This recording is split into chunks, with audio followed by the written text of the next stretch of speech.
Hai teman sekalian, kali ini setelah kita belajar listening, kita belajar sama-sama yuk TOEFL structure. Check this out.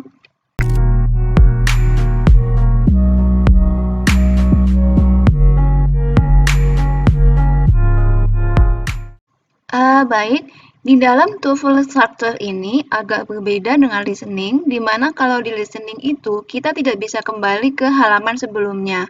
Tapi kalau di structure, kita bisa kembali ke halaman sebelumnya untuk memeriksa jawaban kita apakah sudah benar atau belum. Dan kita bisa mengkoreksinya kembali. Baik, sekarang kita lihat dulu ya bagaimana komposisi dari TOEFL structure ini. Ini adalah petunjuk untuk TOEFL structure yang paper based, bukan yang internet based. Saya bacakan ya. On the paper TOEFL test, the second section is called structure and written expression. This section consists of 40 questions. Though some tests may be longer, you have 25 minutes to complete the 40 questions in this section. Maksudnya adalah di dalam TOEFL test ini nanti ada dua seksi, yaitu structure dan written expression. Jadi ini bukan menulis ya. Pada setiap seksi ini nanti ada 40 pertanyaan. Jadi seksi ini ada 40 pertanyaan, mungkin bisa lebih panjang dari itu, dan kamu mempunyai waktu 25 menit untuk menyelesaikan 40 pertanyaan tersebut dalam seksi ini. Kemudian, there are two types of questions in the structure and written expression section of the paper TOEFL test. Number one, structure. Question 1 to 15 consists of 15 sentences in which part of each sentence has been replaced with a blank. Each sentence is followed by 4 answer choices. You must choose the answer that completes the sentence in a grammatically correct way. Jadi begini ya, nanti ada dua tipe yang tadi sudah saya sebutkan, ada structure dan ada written expression. Yang structure ini pertanyaannya ada 15, yang terdiri dari 15 bagian ya. Nanti ada pertanyaan yang nanti ada dikosongkan. Jadi kata yang dimaksud itu nanti dikosongkan. Kemudian masing-masing pertanyaan akan diikuti dengan 4 pilihan jawaban. Kamu harus memilih jawaban yang paling benar menurut grammarnya, grammatically correct way. Jadi yang paling benar menurut kamu grammarnya, oke? Kemudian yang kedua, written expression.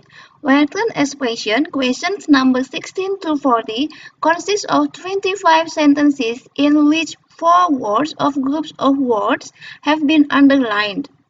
You must choose the underlined word or group of words that is not correct. Oke, nanti ada written expression, pertanyaannya dari nomor 16 sampai 40, terdiri dari 25 kalimat, yang dimana kalimat itu nanti akan digarisbawahi. Nanti kalian akan memilih kata yang digaris bawah tapi yang tidak benar. Jadi pilihlah yang tidak benar, dan kamu perlu untuk mencari tahu apa yang benar. Kemudian, the questions on the paper test are presented in linear order. The 15 structure questions, number 1 to 15, progress from easy to difficult. The 25 written expression questions, number 16 to 40, also progress from easy to difficult. Your score in this case section is based on your answer to these 40 questions. Jadi ini maksudnya kesulitannya itu akan linear ya, akan disajikan pertanyaan berdasarkan dari yang paling mudah hingga ke yang paling sulit. Langsung saja yuk kita ke contohnya. Ini adalah contoh dari structure yang ada di paper based TOEFL. A camel, ada blank question ya, 30 gallons of water in 10 minutes. Jadi penjelasannya gini, kamu harus melihat kalimat ini bahwa ini sudah mempunyai subjek. Subjeknya adalah camel. Kamu tidak perlu tahu camel ini apa juga nggak penting, nggak masalah. Camel ini onta ya. Karena kalau udah kita lihat a camel berarti dia itu adalah sesuatu subjek. Kemudian yang kita butuhkan adalah verb. Verb itu kata kerja. Jadi kita bisa lebih cepat untuk memberikan jawaban, untuk mencari jawabannya dengan mencari kata kerja. Kita lihat B, C, dan D itu tidak diawali dengan kata kerja. Jadi kita langsung bisa menyimpulkan bahwa jawabannya adalah A. A camel can drink 30 gallons of water in 10 minutes. Kemudian untuk contoh nomor 2, itu engineers blank for work on the new space program. Ada 4 pilihan jawaban. Kita lihat di situ ada subjeknya itu adalah engineers. Kemudian kita akan mencari verb. Verb itu kata kerja ya. Dari keempat pilihan itu kita bisa lihat kata kerja itu hanya ada di B. Jadi kita bisa langsung memutuskan bahwa jawaban yang paling benar adalah B. Untuk contoh nomor 3, the boy blank going on the movies with a friend. Jadi kita punya 4 pilihan jawaban. Dalam kalimat itu sudah ada verbnya. Sudah ada subjeknya adalah boy, kemudian ada verbnya. Verbnya itu adalah going. Ini sebenarnya sudah lengkap kalimatnya, ada subjek, ada verb juga, tapi kita perlu ada tambahan untuk bisa membuat kalimat ini menjadi lengkap atau komplit. Kita lihat pilihan jawaban A dan B itu tidak benar karena kalimat ini sudah mempunyai subjek boy dan kita tidak memerlukan ada ekstra subjek lagi. Jadi kalau misalnya sudah ada the boy, kemudian kita tambahkan dengan he, itu namanya double subject, itu salah. Kemudian untuk jawaban C, itu juga tidak benar karena ini juga mengandung verb, jadi kita tidak membutuhkan extra verb dalam kalimat ini. Is relaxing itu adalah extra verb. Kemudian jawaban yang paling benar adalah D, karena dia adalah melengkapi dan menghubungkan antara subjek dengan verb yang ada, yaitu the boy kita lengkapi dengan will be ditambah dengan verb going. Nah, untuk jenis pertanyaan ini seringkali kita temui ya di beberapa soal-soal struktur. Ini ada yang kosong, kemudian ada koma, dan diisi dengan nama orang. Kemudian ada kalimatnya is attending the lecture. Jika ada kalimat seperti ini, ingatlah bahwa George itu bukan subjek. Jadi kalimat ini masih memerlukan subjek. Dari keempat pilihan jawaban, yang subjek itu hanya ada di jawaban D. Lainnya itu bukan subjek. Jadi kita bisa memutuskan langsung bahwa jawabannya adalah D. Masih dengan struktur apositif, jadi ini ada contoh yang mirip dengan pertanyaan yang tadi, dengan tadi ya yang George. Ini ada contohnya, Sarah rarely misses her basketball shorts. Jadi ini ada subjek namanya Sarah dan kita butuh apositif. Sedangkan verbnya sudah ada ya, Mrs. Jadi kita tinggal mencari subjek yang untuk menggantikan Sarah. Di situ ada ABCD. ABCD ini yang hanya mengandung subjek itu adalah A. Yang lainnya coba kita lihat, misalkan B. B ada kata is, jadi is itu verb. Dalam apositif itu tidak diperkenankan, tidak diperbolehkan adanya verb.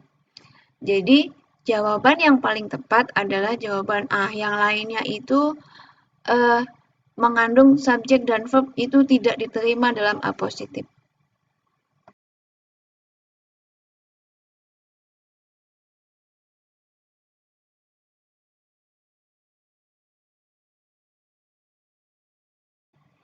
Baik, sekarang kita akan melihat contoh salah satu jebakan yang biasanya ada dalam tes traktor TOEFL. Sekarang kita lihat pertanyaannya. The child blank playing is in the yard is my son. Jadi biasanya kita akan berpikir karena ada playing, jadi kita akan memilih is pada jawaban B atau was pada jawaban D. Padahal ini adalah jawaban yang salah, karena dalam kalimat itu sudah ada is my son. Jadi jawaban yang tepat adalah A, yaitu now. The child now playing in the yard is my son.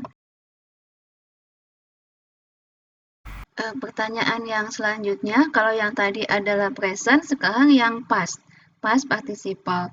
Jadi di sini ada beberapa jebakan untuk pertanyaan. The package blank mailed at the post office will arrive Monday. Jadi di sini ada beberapa kata-kata dalam kalimat. Ini kelihatannya sudah punya subjek dan kemudian mail adalah verb-nya. Kemudian apa yang akan kita pasangkan untuk menghubungkan antara package dengan mail? Kita lihat jawaban A dan B itu adalah salah karena mail itu adalah kata sifat karena udah ada mail ditambah ed ya, dan kata sifat ini tidak memerlukan kata kerja pembantu seperti have atau were. Jadi jawaban A dan B itu adalah salah. Kemudian jawaban C juga salah karena ini tidak membutuhkan objek. Them itu adalah objek. Jadi kesimpulannya jawabannya yang paling tepat adalah D. The package just mailed at the post office will arrive Monday. Baik, ini adalah contoh untuk yang jenis written expression. Jadi di sini ada satu kalimat dengan beberapa kata yang digarisbawahi. Ini contohnya ada A, B, C, dan D. Jadi kalian diminta untuk mencari kata mana yang digarisbawahi itu yang salah secara struktur. Bisa preposisi, bisa tensisnya, bisa lain-lainnya. Jadi dalam contoh ini kita lihat a nerve is actually many nerve fiber bound together. Jadi kalian nggak perlu tahu artinya, kalau misalnya kita ada kalimat depannya a nerve, pasti dia adalah subjek. Oke, kita cukup berkonsentrasi pada kata yang digarisbawahi saja untuk sementara ini pada kalimat ini. Jadi kita lihat bahwa yang digarisbawahi a nerve itu A-nya itu benar. Kemudian actually itu benar. Kemudian kita lihat di fiber. Untuk fiber ini berkaitan dengan kata many di depannya. Many itu adalah untuk plural, bukan singular. Jadi yang benar adalah fiber harus ditambah dengan S. Jadi fibers. A nerve is actually many nerve fibers bound together. Kalau ingin tahu artinya, nerve itu syaraf ya, jaringan syaraf. Nah, sekarang saya kasih contoh banyak-banyak untuk written expression. Nanti akan saya bahas, tapi kayaknya 5 soal aja ya. Nanti soal yang selanjutnya silahkan kalian coba pecahkan sendiri. Nanti kalau misalnya memang kalian ingin tahu jawabannya, saya kasih jawabannya nanti di kolom komentar ya. Kalian masukkan di kolom komentar aja. Oke, untuk kalimat pertama, on the floor of the Pacific Ocean is hundreds of flat-top mountains more than a mile beneath sea level. Oke, kita bahas ya. Untuk jawaban A, B, C, dan D.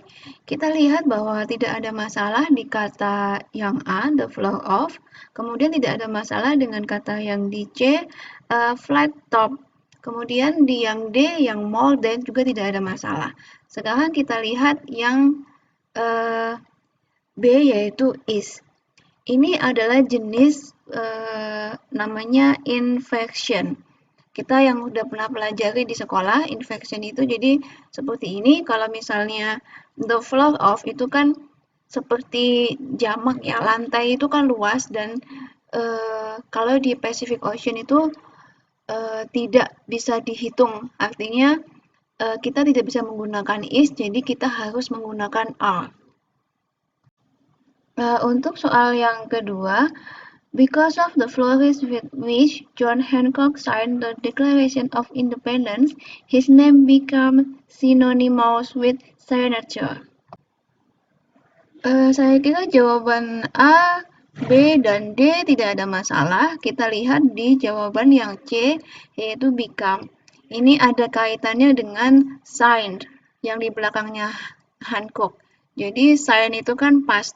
Jadi become tuh seharusnya bukan become, tapi became. Untuk soal yang ketiga, segregation in public schools was declared unconstitutional by the Supreme Court in 1964. Saya pikir untuk ini mudah saja ya, untuk jawaban A, C, dan D tidak ada masalah, public, unconstitutional, dan in 1964 tidak ada masalah. Sekarang kita melihat jawaban yang B, was declared. Kita tahu bahwa was itu belakangnya adalah harus past tense. Jadi declare itu seharusnya dengan akhiran D, declare.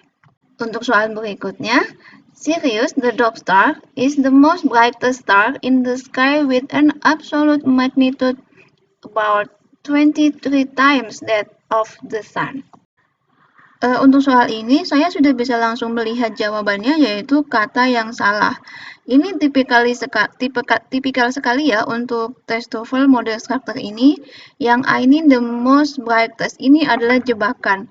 Jadi, kata dengan akhiran EST itu udah menunjukkan superlatif. Jadi, nggak bisa digabungkan lagi dengan most depannya. Jadi, kalau ada most, belakangnya tidak boleh ada akhiran EST. Atau salah satunya juga kalau misalnya di belakangnya sudah pakai EST, di belakangnya tidak boleh menggunakan most. Nah, untuk soal selanjutnya, ini juga tipikal sekali untuk TOEFL structure, ini ada jebakan ya. Jadi, kalau misalnya ada kalimat seperti ini, killer whales tend to wander in family clusters that hunt, play, and resting together. Jadi kita sudah bisa menebak, kalau saya sudah bisa menebak di sini ada kata yang salah, yaitu di paling belakang. Hunt, play, and resting together itu adalah salah di bagian restingnya. Kita udah tahu bahwa and itu adalah kalimat penghubung yang untuk setara. And atau or sama aja ya. Jadi kalau ada kata hunt, play, harusnya di belakangnya and adalah rest, bukan resting. Jadi tidak setara kalau kita menggunakan resting. Seharusnya kalau misalnya memang ada in-nya semua, hunting, playing, and resting. Tapi karena ini adalah kata yang diawali dengan hunt, play, dan belakangnya adalah harusnya rest. Jadi kira-kira begitu ya gambarannya tes TOEFL structure. Jika kalian ingin menanyakan sesuatu atau mau membahas soal yang belum saya bahas di sini, silakan kalian tinggalkan komentar di bawah ini, nanti akan saya balas insya Allah. Terima kasih.